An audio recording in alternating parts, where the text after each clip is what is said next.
everyone, my name is Karina Pereira and this is Wrecked, the bonus episode where I either recommend a book or I wreck it. On today's episode, I bring you Trust Exercise by Susan Choi.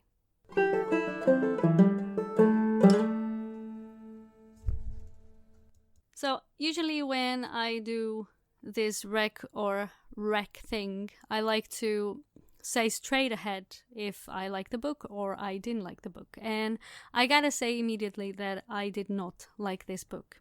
I picked up this book because we had a copy at work, and it was the 2019 National Book Award winner. Also, it said that it had an unreliable narrator, and I usually like books like that, like Gone Girl or The Girl on the Train. They have narrators that you can't really believe what they're saying, or you can't really trust everything that they are saying. And I really like books with a plot twist, so I was kind of expecting for this book to catch me by surprise. I wanted this book to catch me by surprise. So I start reading it, and I immediately realized that it is the kind of book that has exactly the type of narrative that I don't really exactly like. It's a book that shows you things rather than telling you things, and I don't have a lot of patience for that. And I think that's why I have such a difficult relationship with certain classics. It's not, like, of course it is a little bit about the description, but I can't really say this book has a lot of description, because I loved, for example, The Secret History by Donna Tartt, and that book is huge, but somehow it kept my attention. And but a lot of books that actually show you things instead of telling you things tend to distract me. And I want them to get straight to the point. Now, I don't know if I can consider what I'm going to say a plot twist, because the plot twist in this Trust Exercise book is that the first part, because the book is separated in two parts, and you know that because, like, in the middle of the book, almost exactly in the middle of the book, there's like a chapter title saying Trust Exercise. And it starts being told by someone else.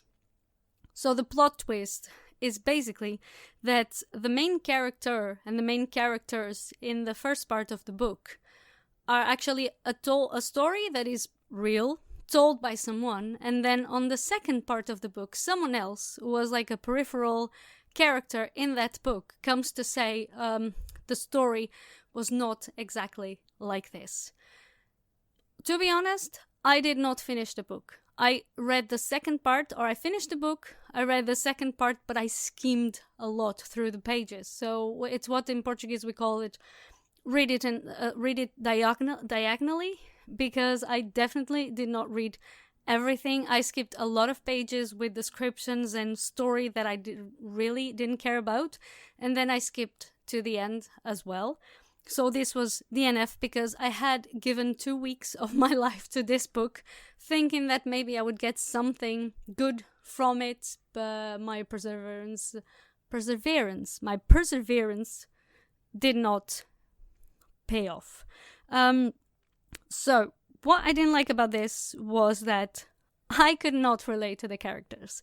I had no empathy for them. They seemed so empty, like so superficial, that I couldn't really relate to the things that they were going through, even though they were teenagers. And I really like young adult, for example. I really like books with teenagers, to know what they're going through.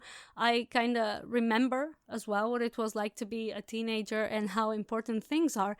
But these people, they seemed so vain and self-centered that I couldn't really connect with them. Neither of them. There are a lot of characters that you know, in the first part of the novel, and I just couldn't connect with any of them or feel sorry for any of them.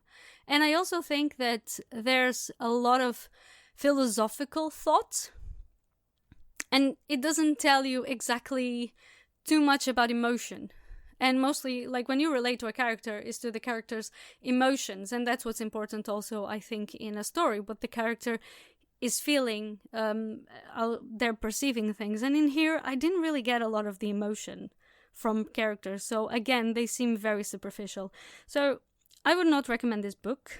I don't know. I haven't read anything by Susan Choi. The reviews on Goodreads, also some people give it like 5 stars, other people a 1 star. But yeah, for me, it was just a did not finish. And I'm not sure if I'll ever pick up another book by this author. I certainly won't buy it, probably get it from the library. But it's been kind of hard in the last few weeks since quarantine began to find books that I enjoy really reading and that read fast. And this was not the best choice for this time. And again, like the unreliable narrator was so flimsy. It was just not, it wasn't the kind of unreliable narrator that I was expecting, so it was a big disappointment. If you have read Trust Exercise and if you enjoyed it, or if you have read and you didn't enjoy it, you can always come and talk to me. I'm on Twitter. Actually, I have a Twitter page now for the podcast called A Story of Sorts, and I'm always on Instagram. I have my bookish Instagram, which is also A Story of Sorts, and you can always come and talk to me about it. If you have enjoyed the podcast, don't forget that you can subscribe, and you can always find me on social media at linktree/Karina Pereira. I'll talk to you soon.